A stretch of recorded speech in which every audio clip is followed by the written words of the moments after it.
Welcome to this training session brought to you by the Society of American Archivists, Archivists of Religious Collections section. My name is Charlene Martin. Let's start first with our land acknowledgement. We acknowledge that we live and work on the traditional lands of many Indigenous nations. We know that Indigenous peoples have suffered from historical and ongoing injustices and understand as an archival organization that we must work towards sharing historical truths and renew respectful relationships with Indigenous communities. We respect the long-standing relationships that Indigenous nations have to this land as the original caretakers. We are grateful for their stewardship and protection of the water and the earth. We pay our respects to elders past and present. Today, we are introducing Flickr Commons and Data Lifeboat, a tool for archiving Flickr. Before I introduce our presenter, let's review the disclaimer. The content in these presentations is for information only and is not legal advice. Our views do not represent the organizations where we work. We do not make any endorsements or guarantees. We are not liable for any loss or damage caused by your use of the content we provide. It is your responsibility to critically evaluate the content provided in the presentation or any accompanying materials. So, welcome to our Lunch and Learn. Please mute your microphone and turn off your video. Remember the housekeeping points shown on this slide. You can click on the closed captioning button to get closed captioning under the More button. You can click, there will be a question period after the presentation concludes. Please use the Q&A feature under the More button to ask your questions during the question period. We will not be monitoring the chat, so we won't see your questions there. Please be respectful in your interactions. We expect you to follow the SAA Code of Conduct. This session will be recorded. It will be available on our YouTube channel within 2 weeks' time. We encourage you to join the Society of American Archivists if you are not already a member. And now, I would like to introduce our presenter, George Oates. She is a designer and digital strategist with over 2 decades of experience building open public interest platforms on the web. She was one of the earliest team members at Flickr.com, where she shaped the community and interface during its early years. She later led design at the Internet Archive, first with Open Library, then the Wayback Machine, and working on improving usability of large-scale digitized collections. Through her studio called Good Form and Spectacle, she has partnered with libraries, archives, and museums around the world to make collections more accessible and meaningful online. In 2022, she established the Flickr Foundation, dedicated to the long-term preservation of Flickr as a unique, vast artifact of our shared visual heritage. So now, George, you can take it away. Thank you, Charlene. Hello, everybody. I'm calling in from London in the UK, where it's evening, but I'm really happy to report it's still light outside. We get a long summer night over here. Is everybody able to see my screen okay? Anybody? I'm guessing. Okay. Haven't heard a no, so I'm just going to press ahead. Yeah, so as Charlene said, okay, thank you. Thank you for having me. I'm George, and yeah, I'm here today to share work I've done on the Flickr Commons program and the Flickr archiving tool, which I designed and called Data Lifeboat. If you have to forgive me, I haven't had a chance to rehearse this talk ahead of time, so I'm not quite sure how long it is. That means if I go too long, Charlene, please just wave a hand and say stop. I don't think it will, but just in case. So yeah, my background's in design and software and cultural heritage. As Charlene mentioned, I created the Flickr Foundation, flickr.org, back in 2022 with the mission to keep Flickr pictures visible for 100 years. I also created the Flickr Commons program back in 2008, and I'm really pleased to be here today to tell you all about it. And it's 18 years since that program was created, so I'm feeling kind of old, but also very proud that it's still in action. Yeah, I'm hoping there'll be time for questions because that's the fun part for me. Yeah, so for anyone who's not aware, Flickr was launched in 2004 and it's an online photo sharing service. This is a graph of uploads over time, and you can see it took less than a year to get the millionth upload, and today we're at tens of billions. Yeah, that's billions with a B photographs from millions of people around the world. And there aren't that many, if any, traditional cultural organizations in the world that have holdings made by millions of different people. And certainly none that I know that have collections in the billions, except maybe Internet Archive. Correct me if I'm wrong. But yeah, our basic contention is we're putting our cultural heritage into content platforms now, YouTube, Reddit, Flickr, Facebook, and people who use these don't especially expect these things to survive. It's kind of weird, like we've been conditioned to expect either they're probably ephemeral and they might just go away, or they'll never go away because they're on the internet. And so my work has become about exploring those two positions and trying to find a way forward. So yeah, Flickr is a very stable software system now. It's 22 years old. It's really easy to use. I've called it a grandma of the internet before, and I say that with love because who doesn't love their grandma? But one of the points I want to establish today is that it's a thoroughly road-tested piece of software. So if you do end up considering joining Flickr Commons as a result of meeting me today, you can rest assured that it's powerful and stable, and you would enter a big audience immediately. So yeah, it might have been overtaken by some of the younger applications like Instagram or TikTok and those kinds of things. But the Flickr community is still really vibrant, and there are still loads of uploads every day. And if anything, the user base skews a little older. And, there are people there who've had Flickr accounts for 20 years now. And part of our recent work at the Flickr Foundation was investigating the sort of digital legacy of those people. We did a bunch of interviews with them and surveys and things just to try to establish how people felt about their Flickr accounts and what it meant to them. And there's all kinds of results available in a research report. I'll make a note to link to that at the end. But the report is called Death is Not an Edge Case. So if you search for that, hopefully the report will come up. Just making myself a note. Yeah. So as I said, there's the Flickr corpus has ballooned into a huge digital space with tens of billions of images in it and millions of people using it from all over the world.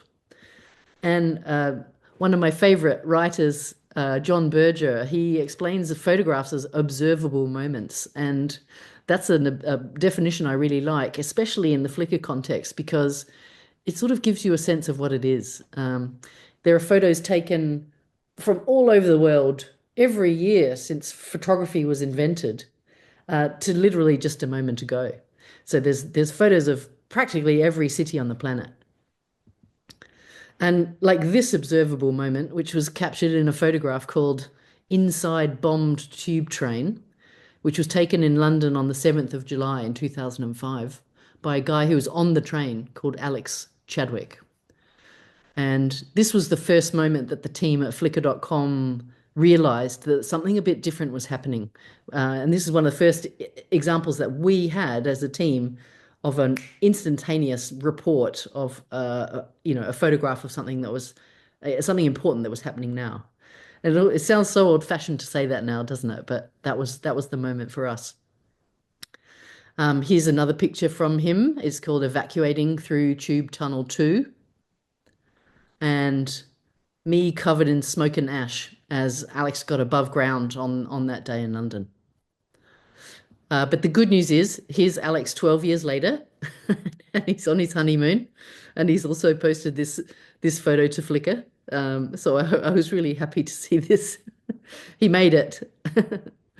But yeah, as a kind of information system, Flickr's been shaped by its use, and over time, it's sort of more like a sculpture than a database in some ways. And that imagining that digital public space as something so organic is something I just really enjoy thinking about, because it's so different to the rationalization of a librarian, say, who's managing a catalog that's very strictly controlled.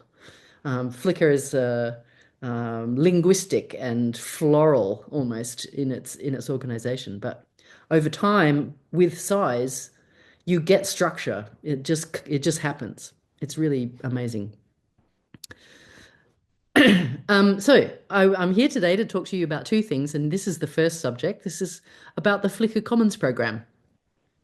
As I mentioned, it launched in 2008, but that was a result of an email that somehow came into my inbox from the Library of Congress, um, uh, who'd already happily had, about 1 million digital records online at loc.gov for like even a decade before then. But they were interested in finding what was at the time called a Web 2.0 partner. And they wanted to come to Flickr, but they were prevented because of the licensing options on Flickr.com at the time, which were, ranged from all rights reserved to through the Creative Commons licenses. And it was tricky for the Library of Congress, of course, because they don't own the copyright to all the things in their, especially not their photography collection, or most of their collection actually. And they'd been using this assertion called no known copyright restrictions for many years. And this was their capacity to say, as the Library of Congress, to the best of our knowledge, this photo taken in 1895 has no copyright restrictions. So we, as the Library of Congress, feel confident to share that. And after a few months of negotiating with the lawyers at yahoo.com who owned Flickr at the time, we came up with the concept of the Flickr Commons program, where we offered this assertion, no known copyright restrictions, to any cultural institution who was willing to share their photography under that license. And when we launched, the program had three basic goals. To increase access to the photography collections held in museums, libraries, and archives around the world. Secondly, to encourage the Flickr community to contribute new information to about those photos, and in some cases even correct mistakes. Excuse me. And ideally, the third goal was to return these additions or corrections back to the contributing institutions in the hopes that their catalogues would improve. And the sheer kind of volunteer researcher community on a Flickr Commons program today, it's very active, very generous, and extremely good at finding new information about photos that can really enhance catalogue records. And I'll show you a couple of examples of that in a moment. But today, I just got these stats from the website. You can see a URL there if you want to look. It's commons.flickr.org, which is an Explorer website that we built at the Flickr Foundation, so you can look around all the photos and enjoy them. But yeah, there's almost 2 million photos in the program now, and they've been viewed billions of times, which is kind of nuts.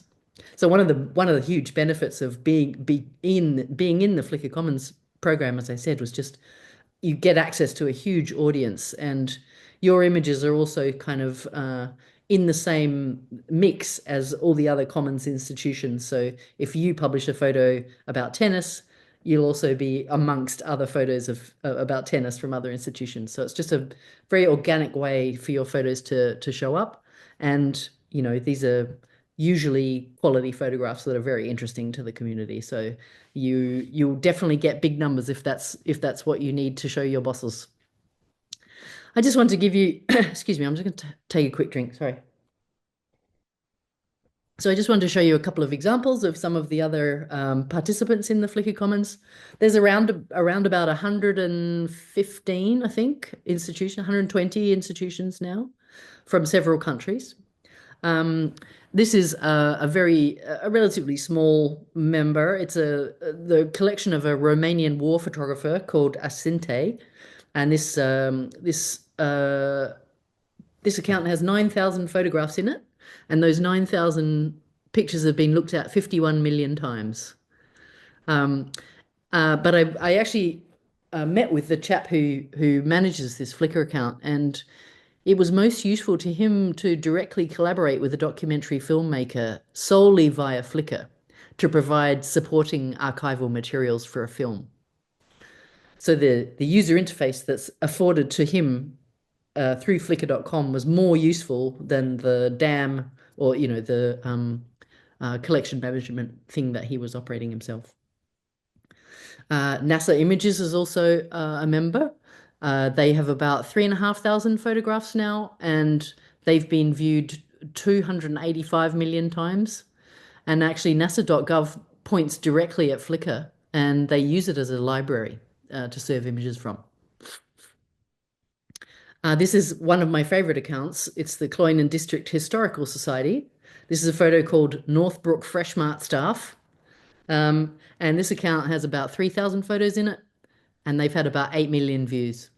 And Ken, who runs the society, told me that traditional archives like his have lots of photos that nobody's ever seen except the person who took it and the person who put it in there, um, who may be the same person. And he also told me that his Flickr presence has become their digital archive. It's a very important part of his small museum and a valuable resource for him. It's all in one place and it's searchable and much more usable than anything he can find. Um, one of the most active accounts or the active communities around an account is the National Library of Ireland, which we often hold up as a exemplar in terms of fostering great community around pictures. And I think it's kind of fair to claim with such big numbers about views and so forth that our first goal to increase access to these materials is working. But to me, it's not all about big view counts. It's really interesting that the participation of the community is really bearing fruit. There's new information coming up all the time, new interconnections between photos and other things on the internet, and just generally conversation and enjoyment of the photographs. And I just wanted to go through a quick example with you.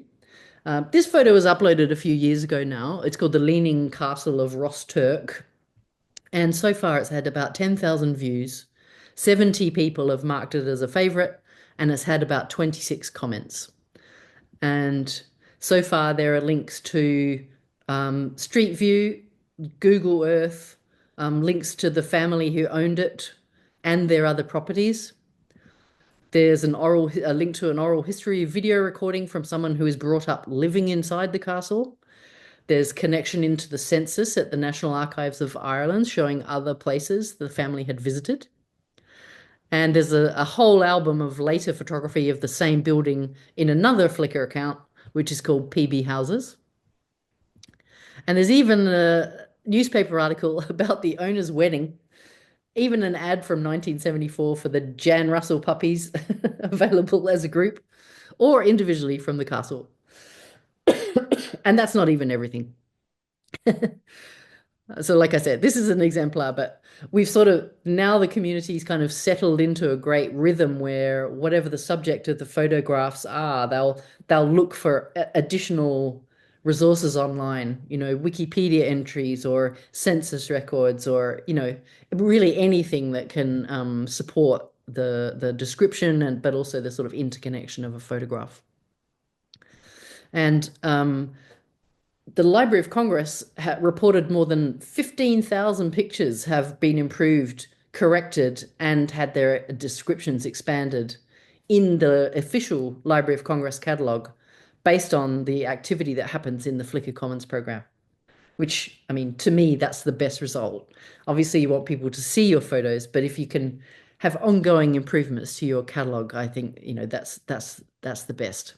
And as Alan Renger, who's the archivist at the San Diego Air and Space Museum, said, the Flickr members are right about 99% of the time when it comes to metadata. And Alan has now published just over 500,000 images into the Flickr Commons program, including this fantastic train. And he's done it all for free because it doesn't cost any money to be in the Flickr Commons.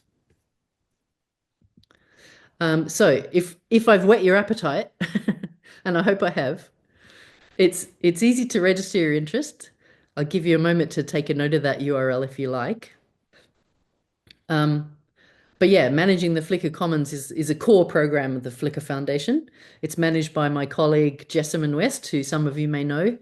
She's been managing the community for 2 or 3 years now, doing a great job. So if you go to this website, flickr.com/commons/register, let us know you're interested. And in the meantime, if you haven't used Flickr, there's nothing stopping you from signing up and creating a free Flickr account if you don't have one already. Um, and Charlene, I don't know if this is kosher, but if you want to pause here for a second, if anyone has questions, we can do that. Or if you want to just press on, we can do that too and have questions at the end.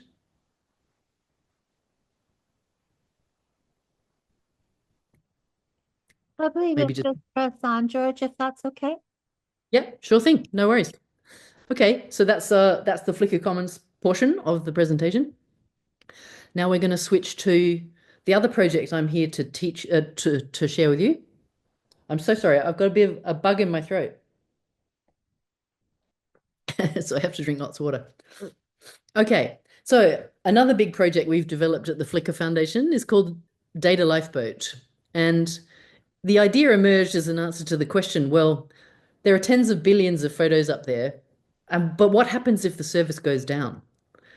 You know, it's quite hard to count all the web services that have broken down in the last 20 years. And our basic claim is that Flickr is one of the biggest picture collections that humans have ever made.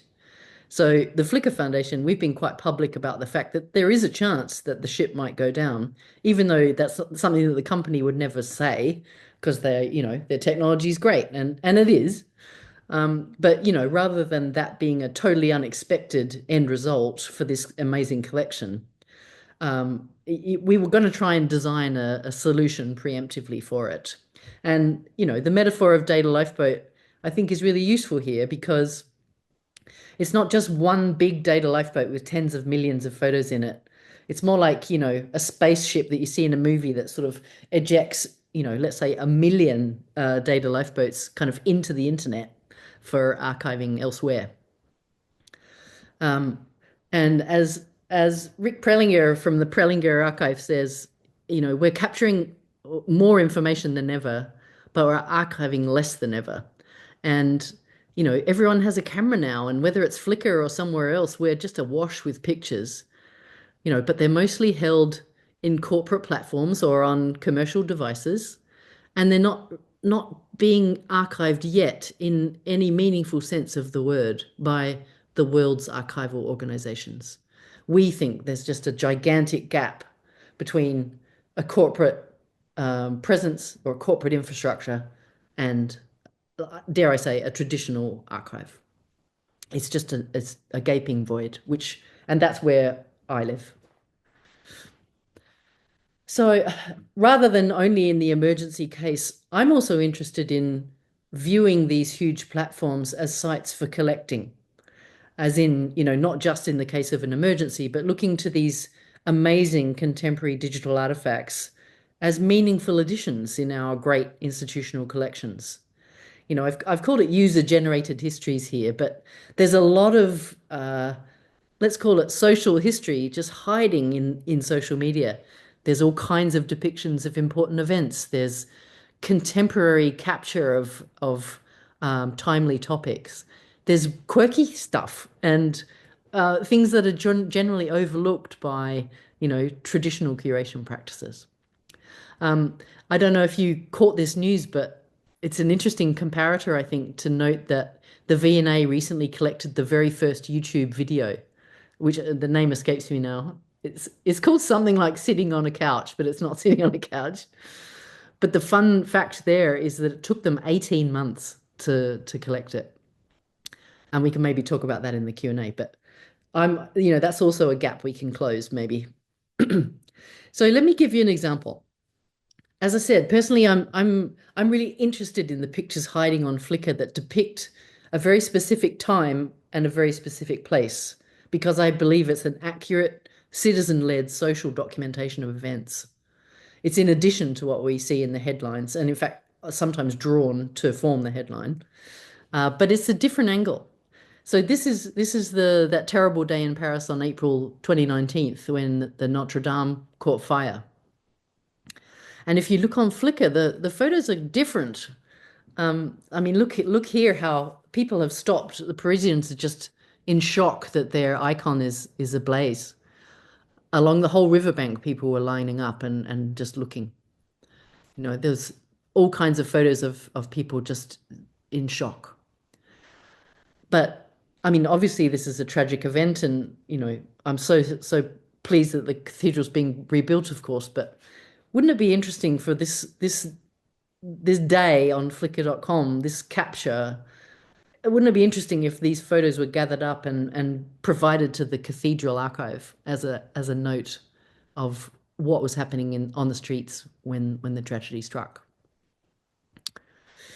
You could also make a family archive. I mean, because I worked there at the beginning, most of my actual family have Flickr accounts because I made them get one to test stuff. But this means that Flickr.com has a unique collection of our family history just sitting there. So, of course, we made a data lifeboat that contains photos that I can see from my family's accounts on Flickr, and it's a delight. So here's what you see when you download a data lifeboat. There's a readme.html file, and we made this thing we called the viewer, which I'll show you in a second. That's in the viewer directory, and then all the photos are in a media folder, and we've got the metadata in a metadata folder too. But this is the front page of the archive, and as I said, it's written in HTML, so it allows you to explore the contents of the archive just like a website. And as you can see, if I just zoom in a little on that front page, that's my brother Andy with a terrible sort of partway between a beard and a moustache beard. But yeah, the archive also presents and gathers up stats and groups the photos inside the archive based on their metadata. So, this particular archive contains a lot of my sister's square format photography. We're from Australia, so there's lots of photos of Australia, etc. And all of those are links that you can click through to get to a sorted list of those pictures. And this is an example of a entry you would see on that list. These are my nephews, Max and Alex, who are now about 17 or 18. So this is a long time ago now. And you can see a biggish version too. And then again, just like a normal website, you can click on my brother's name and see photos by my brother. And for the nerds amongst you, we also include sort of raw JSON, which is all the metadata against the photo. So yeah, the archive contains all the metadata associated with each picture. And we've actually made a split in the types of metadata that we think are, we think it's just useful to have this split between technical metadata, which we've defined as the kind of machine-made stuff that happens at the point of creation of a photograph, like, the date it was taken or the settings in the camera. And then there's the social metadata, which is anything added once the photo lives on Flickr. It's comments and tags and, curation into albums and stuff like that. And we make that distinction because the social metadata introduces you to the idea that the photograph is inside a network where people are contributing and participating. So in our mind, at least, it worked to sort of split those in two because, potentially it might be nice to see who contributed inside an archive, things like that. And I'll just make a short note about the homepage includes a feature we designed called the README file. And this is where the creator of the archive can say something about why and what she's actually archiving in the lifeboat. And the README design came out of a bunch of research that we did and actually sort of co-design we did with folks who work inside cultural institutions and are, adjacent to the registration or depositing process or, kind of in the digital groups. But the kinds of questions that are included inside the README, I mean, this is a very detailed document if you want it to be. You can also just, answer 2 or 3 simple questions. But if you want, the README kind of expands in depth. And I'll just give you a moment to have a look at some of these questions and for me to have a drink.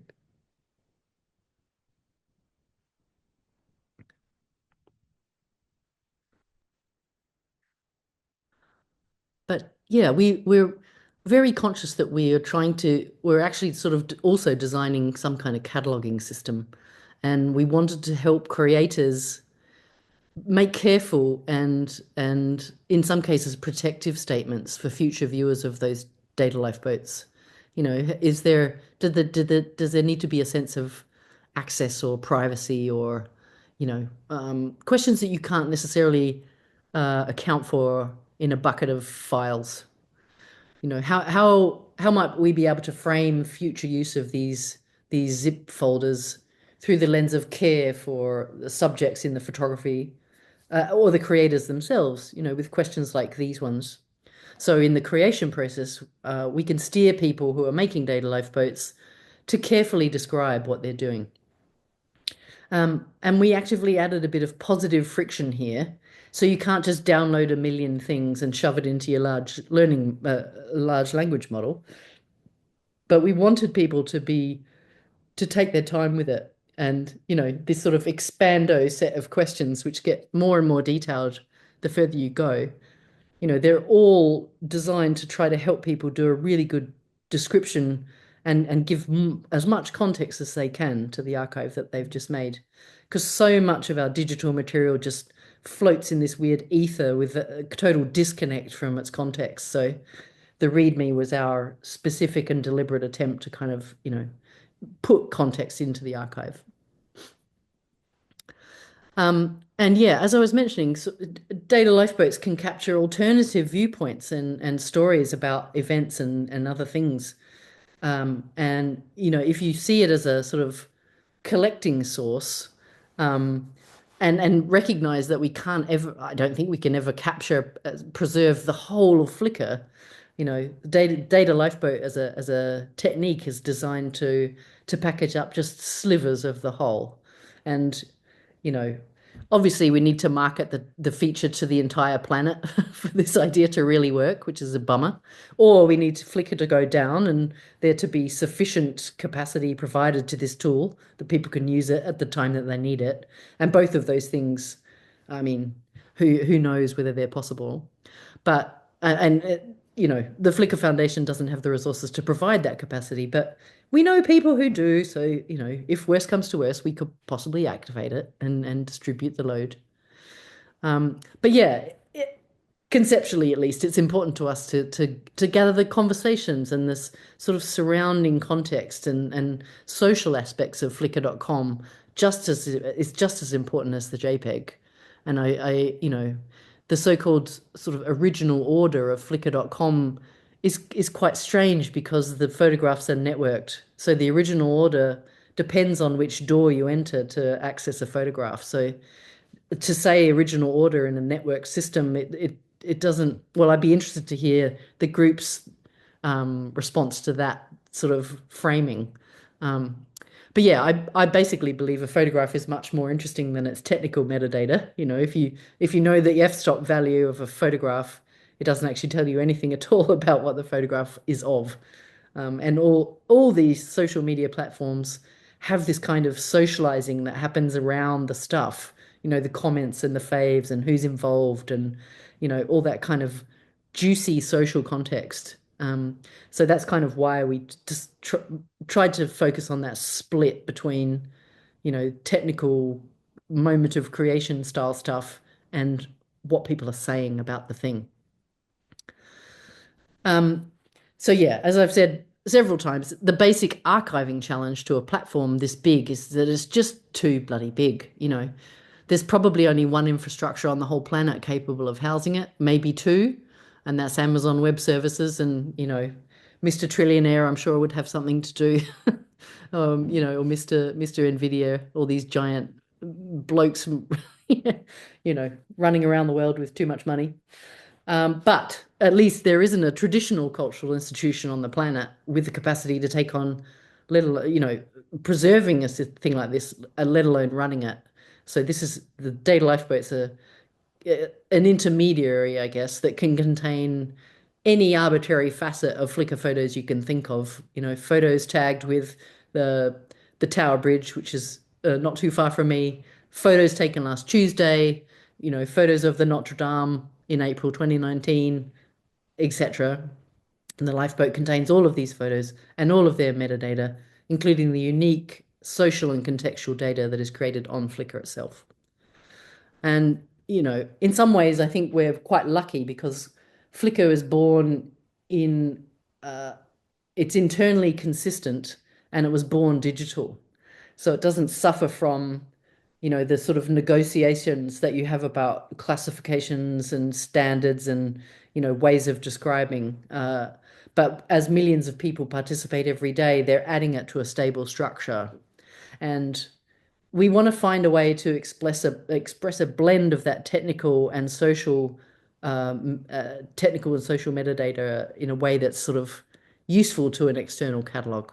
The stories people tell about their photos, the way the photos get passed around or socially on Flickr, or tagged or organized or favorited, all these sort of social operations. But if the Data Lifeboat service can create these archival slivers, it really does beg the question of where they should end up, of course. And I just kind of wanted to, I'm sort of near the end now. I hope that timing feels good, but this is a diagram that actually took me a long time to draw. It will probably feel familiar to you, but as a software person, it took me a fair while to get to this, where sort of thinking through photos in, how the photos are enjoyed and photos out, and the metadata. So the black squares here are what you would need to do to prepare a photograph to publish on Flickr. Then the orange is what you would publish into the flickr.com system. So that first splat of technical metadata, plus what we call the access copy. But in some cases, in the Flickr Commons program, we have archivists like Ken, who is probably uploading really high-res stuff because, it's free and he can. But we didn't want to presume that Flickr.com was the be all and end all. So we would also encourage a preservation copy to be stashed somewhere that you absolutely control, or control to as well as you can. And then the pink is obviously Flickr itself, where all this conversation's happening and all this new information is being sort of accreted by the photograph, if you like. And then, we have the data lifeboat either serving its emergency function or, the data lifeboat actually being able to return this improved metadata back into the catalog. And then we have a couple of other boxes on here, and this really what I'm beginning to work on now is this concept I'll get to in a second, called the safe harbor network. But it's also kind of okay if a data lifeboat ends up on a beach. And by beach, I mean a sort of unmanaged system like my laptop or Dropbox or, some other place. But yeah, so to conclude, that's what I'm working on now is this idea of a safe harbor network that can be a global network of not only the cultural institutions that we already have, but possibly sort of new participants of various sizes. And we're defining it as a distributed archival network governed by a flexible federation of keepers. And the way we're structuring it, at least in planning, is that we would have micro keepers that are organizations that have less than 10 staff, which you may well know is the majority of cultural institutions have less than 10 staff. And then there's small, medium, and large might be 50 plus staff or more. And then we're proposing what we're calling harbors, which are sort of major responsible nodes that take on a lot more than they may otherwise because of their position as harbor. So they might actually take on digital materials on behalf of a micro participant.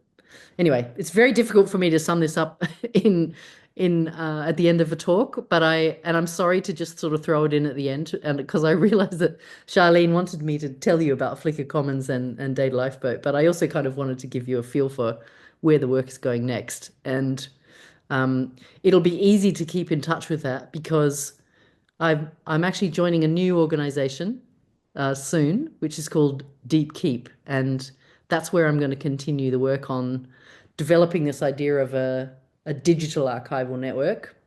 And actually, I'd be interested in the Q&A to hear if this kind of concept is a conversation on the wind for you as well, because I'm hearing it coming up in all kinds of places now. And I feel like there's a growing conversation about it's not only redundancy or resiliency or continuity, but I feel like there are institutions around the world that want to take responsibility for not only things in crisis, but also each other.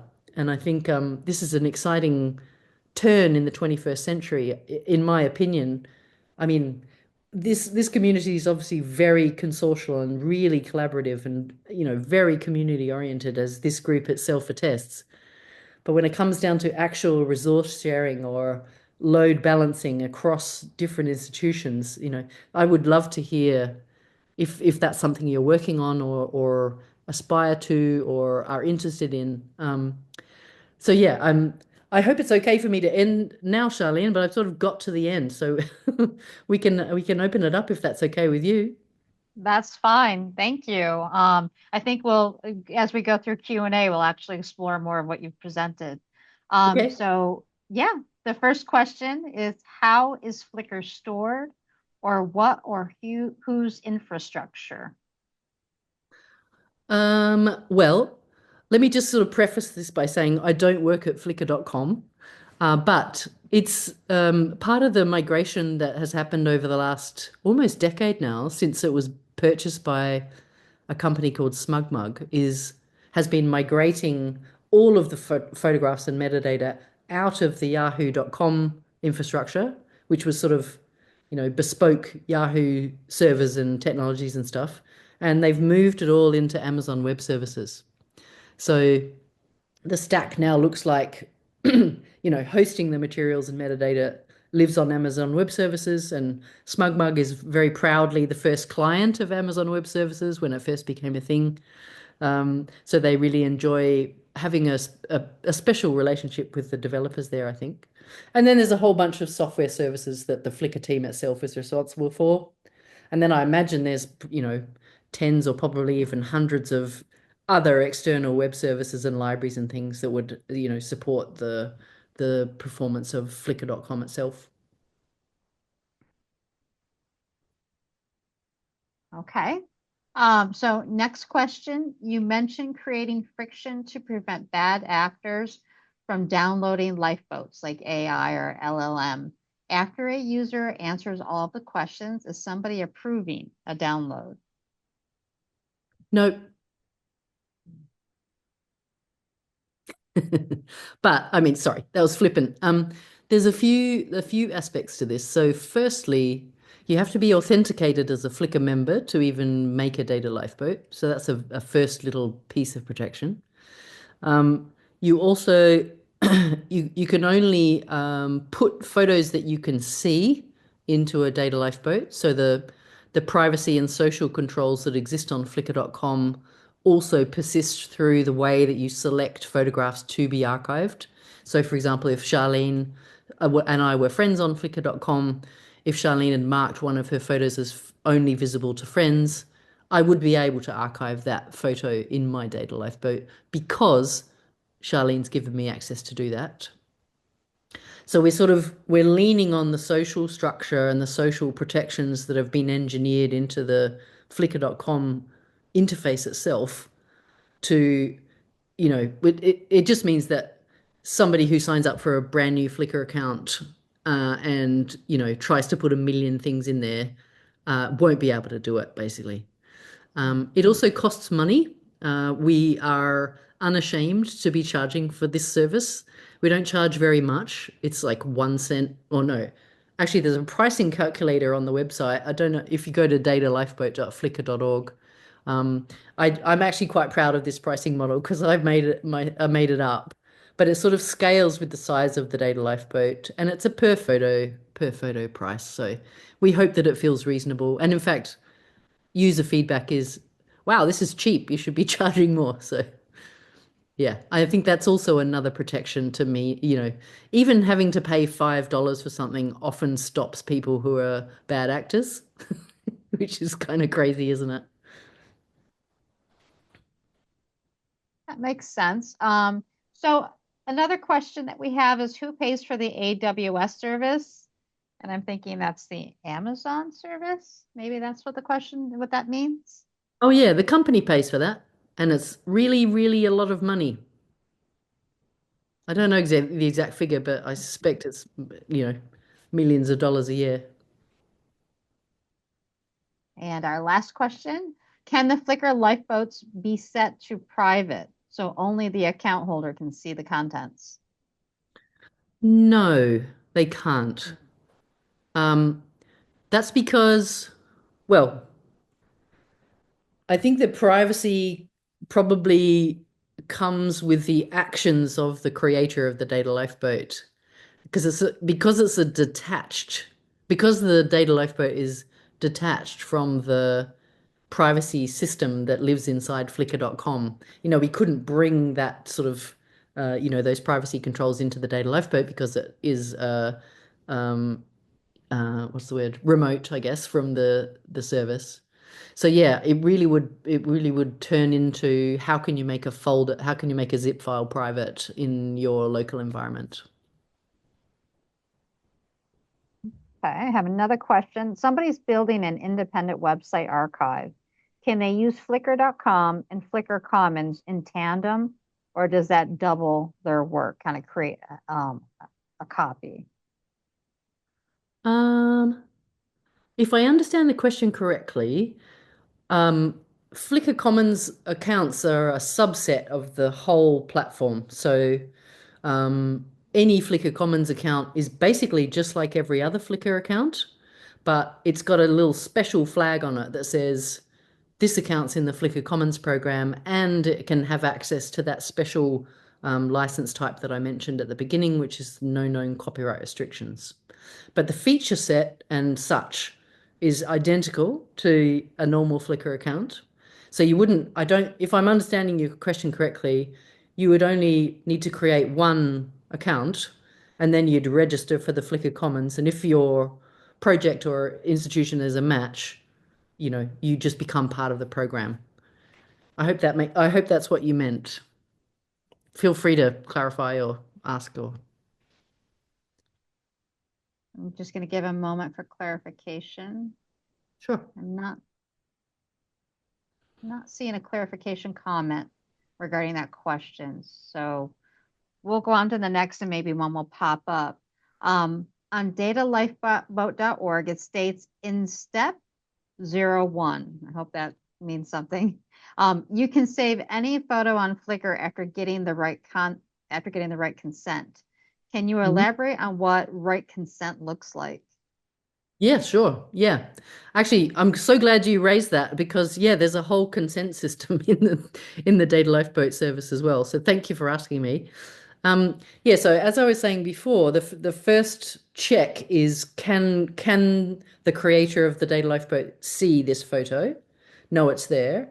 And then there's a second mechanism which reaches out to anyone who the creator would like to include and asks for explicit consent. I think we give it a 14-day period where those consent requests go. So if there's a data lifeboat made with 10 people's photos, we send out 10 consent requests, one to each photographer, and we specify George wants to make a data lifeboat with your stuff in it. Is that okay with you? And if we don't hear back from that person within the 14-day window, then we go and we look at the licenses that the photographs have attached to them. If it's one of the more liberal licenses, for example, Creative Commons Zero or CC BY, those kinds of ones, we assume that the person would give consent had they read the note because they've already done the opening up of the content. But if it's all rights reserved or one of the more restrained Creative Commons licenses like CC BY, NC, don't use this for commercial purposes ones, then we don't allow those photos into the data lifeboat. So there's a kind of a two-step process. We try to ask the human if they're okay with it, and if we don't hear back, then we have a gate based on which licenses the photos have. So yeah, this is an archive with consent, and I can't believe that I forgot to mention that. I'm so sorry. Okay, I have another question too. This is regarding the Flickr Commons. Does the no known copyright setting override existing copyright settings on Flickr.com? One of the folks with a question, they say that their archive has mixed copyrights. Yes, at the moment, today, it does. Some of our members say in the description of the photograph if there's a particular requirement for reuse. We try to encourage people not to do that because, if there are no known copyright restrictions, why are you restricting it?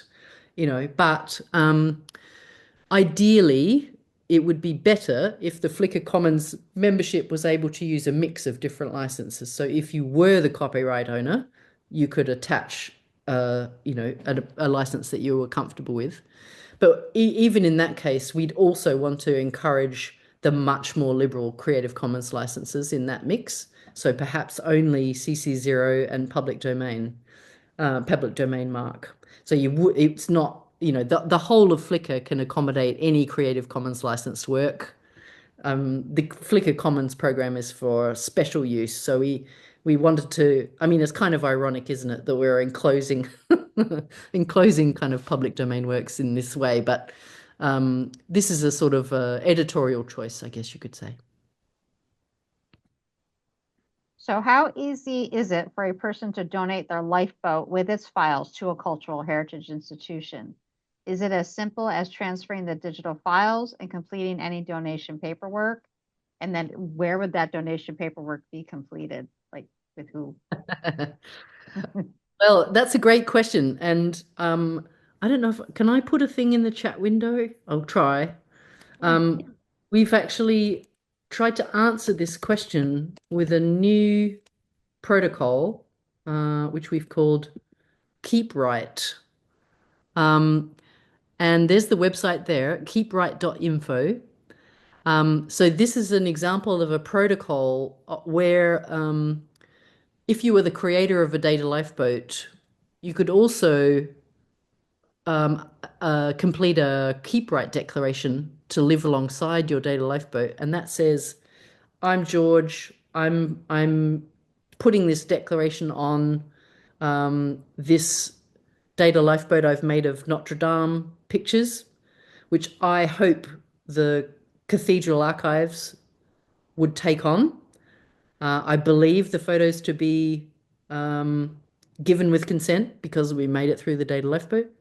And, please enjoy." Obviously, that takes the cathedral, they still have to make the choice to take it on. But KeepWrite is our sort of next step in that chain of getting across the gap between, the corporate platform and the archive. So you've made the data lifeboat. Now you want to give it to someone. You use this KeepWrite declaration to describe what it is that you're giving and under what conditions. And then the next missing piece is some kind of, I'm going to say quote unquote marketplace here, but marketplace is definitely the wrong vibe. But it's some kind of match service or, place where we can look to see where these archives could or should be directed or indeed collected. So kind of like a standing deed of gift with preferred donation sites. Does that follow? Yeah, I think so. Okay.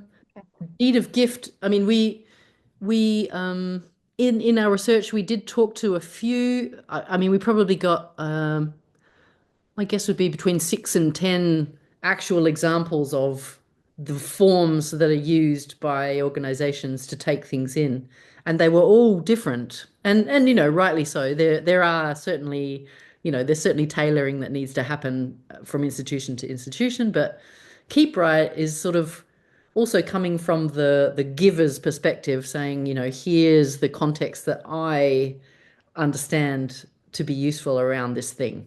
So it's not hopefully that sort of creates a bit of a two-way street. But yeah, but the basic workflow you're describing, that's exactly it. Yeah.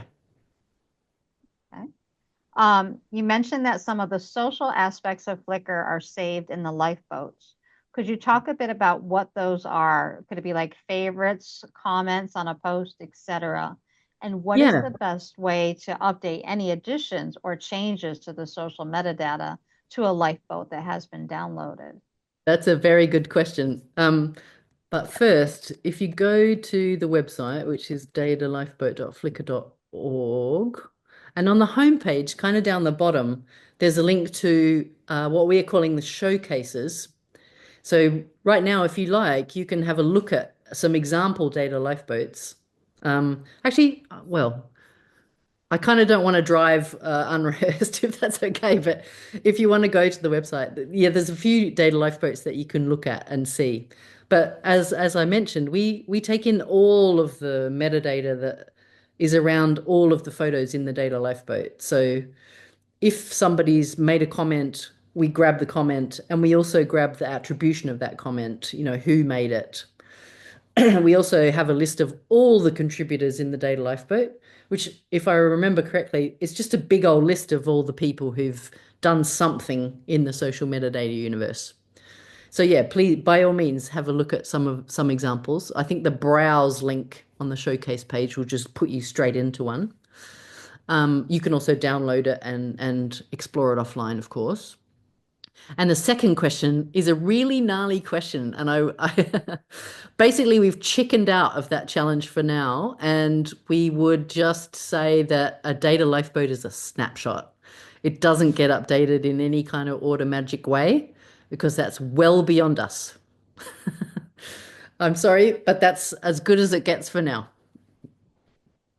That makes sense. So this is actually a follow-up question that was asked before about the whole transfer of copyright and intellectual property. So somebody else works in an archive and they can imagine a lifeboat being transferred with someone's papers. And how would you handle the consent? And I don't know if we've already answered this, but maybe just talk a little bit more about it. Yeah, sure. Uh, well, I mean, we are just trying to give these various tools additional features which hopefully streamline that challenging process. So at the beginning, you've got the README document, which the creator of the archive initially would write, and there she can go into very, really detailed questions if she wants and if she knows to do her best to give that a really rich context.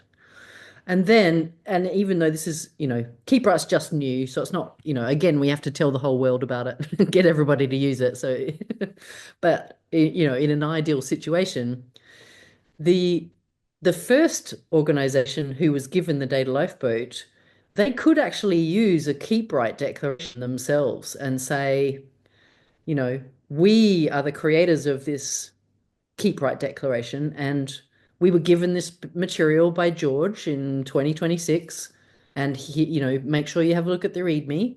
The material itself is a data lifeboat of Flickr images and metadata. We're about to give this to Charlene's archive of and we're going to give it to Charlene under the following conditions, which is, you know, you have the right to make copies, you have the right to store it in any country, you have the right to, um, well, you don't have the right to destroy it. The keep right declarations, if you have a look, we've just got what we think is hopefully a sort of simple starter set of kind of conditions to help archivists understand what's possible for them to do with materials. So that I know it's an idealistic sort of situation that I'm describing, but we are trying to address the challenges that you're bringing up, which are we've heard many times. What do you think of that? Does that ring true? Does that? Makes sense to me. I'm just looking to see if there's any clarification from the person that asked the question. If there's any follow-up. Give Okay. me a second here. Sure. Yeah.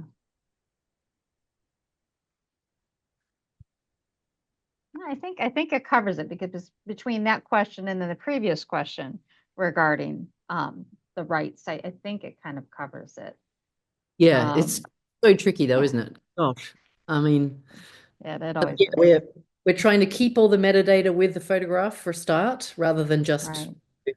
shooting a JPEG off into some AI whatever, or a poorly managed file system, or trying to keep all the metadata with it, trying to write a take the time to write some contextual information about the archive at the point of creation, and then we're introducing this concept of the keep right declaration in order to help smooth the transport of the archive from one place to another. And you know, somebody who works at used to work at the Library of Congress, she came up with the idea that a keep right declaration could possibly even be used for a creator to say when they'd be comfortable with copyright being released.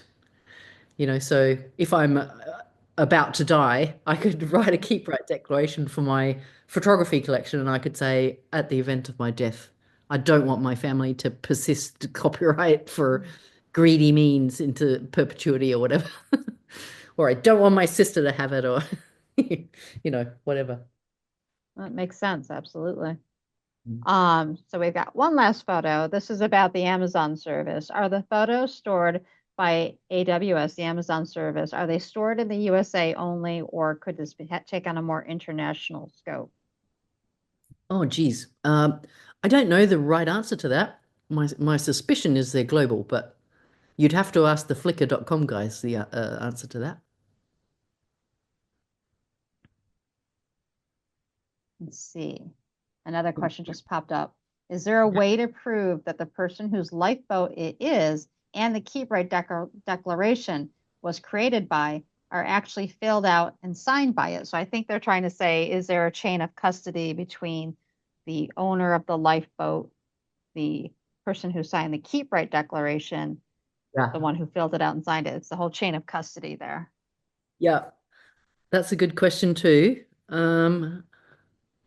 So it's almost like, I mean, the they might not be completed by the same person in all cases. So we didn't want to lock that down.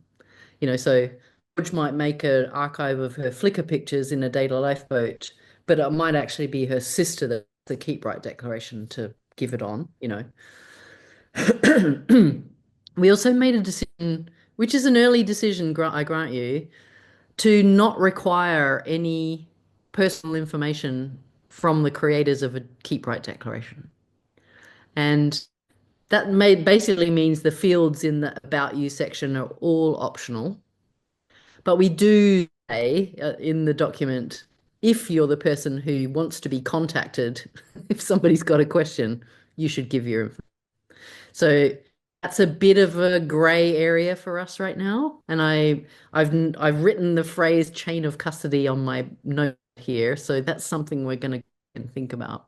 But I guess I would just say it's not necessarily a chain from that is only one person. So, but maybe being able to authenticate your keep right declaration against some other form of identity might be a good thing. So you could say, who made is also the George who owns that thing. But we also want to try to keep it light, and that's really hard. I also like the use case, where you make a keep right declaration and you print the thing out and you stick it in a box of photos that you've just been given. And so it stays with the material literally, actually. I'm kind of curious about the uses of this tool in intangible cultural heritage, describing a song that's never been recorded, or we're sort of looking for ways that people might be able to use it, and it's designed in a very open-ended way intentionally, so it's flexible. If we were to lock it down with you must authenticate with this and this and this, it just becomes harder to use, harder to adopt. But I take your point about the chain of custody. Yeah. Okay. Well, here we go. Okay, so it's follow up to that. What's to stop anyone from doing a keep right on a photo they don't own? Nothing. Okay. I'm just looking to see if there's any other questions in the chat. Oh, I think that wraps it up. George, did you want to have any wrap-up statements or follow up on any of the questions that were a little more complicated? Well, I would just thank you for your thoughtful questions. I wish we were sitting around a table enjoying a nice meal and we could actually have a chat. Yeah, I guess I would just encourage you, if you want to stay in touch with the work, go to deepkeep.org. You can subscribe to a Substack there. I'll put my email address as well, .org, in case you want to say hi. I'm also on LinkedIn, so there's lots of ways you can stay kind of in touch with what we're up to. But I guess in terms of sort of trying to develop the safe harbor network concept, we're hoping to build a proto version, within the next 6 to 12 months. And that means we're looking for participating, not only individual humans, but organizations who might be willing to give it a go. And there's a technical aspect to this, of course, but we're also interested in, sketching out the rules of engagement and, what it would mean to participate, particularly around this kind of osmotic archiving or something. How can we encourage people to take materials that aren't already part of their collection, not only from the web, but also maybe on behalf of another archive to support the long-term existence of those materials? That's the really, I think for me anyway, that's the very tricky, almost cultural aspect to the idea is how do you encourage archivists to, I mean, I might be speaking to people who are doing this already, so please don't see this as a disservice. But it's, how can the National Library really meaningfully take on digital resources for community archives in their country, or, that kind of stuff. That's where we want to go. And, this is why I'm bummed we're not around the table, because you know, Mary Grace, I believe you're politely raising your Yes, hand. she is. I am, George. Thank you. I just wanted to say thank you so much. You've given a tremendous amount to the cultural heritage community, the Oh, Wayback Machine, Museum in a Box, Flickr Foundation, and we are so grateful. oh, you're welcome. Thank you. Yeah, and just love you, George. Ah, This, this webinar will be on our YouTube channel in the near future, so we encourage you all to check it out, especially if you missed any bits of it. And thank you all for coming as well. thanks, Mary Grace. Thank you. Thank you. Oh, and I really appreciate this as well. This has been really great. So thank you. Pleasure. Now, Go we do on. have one last bit of business before we close. We are going to have another presentation on August 13th at 3 p.m. Eastern Time, getting started with U.S. genealogy. So another interesting and fun topic. So thank you, everybody, for attending today.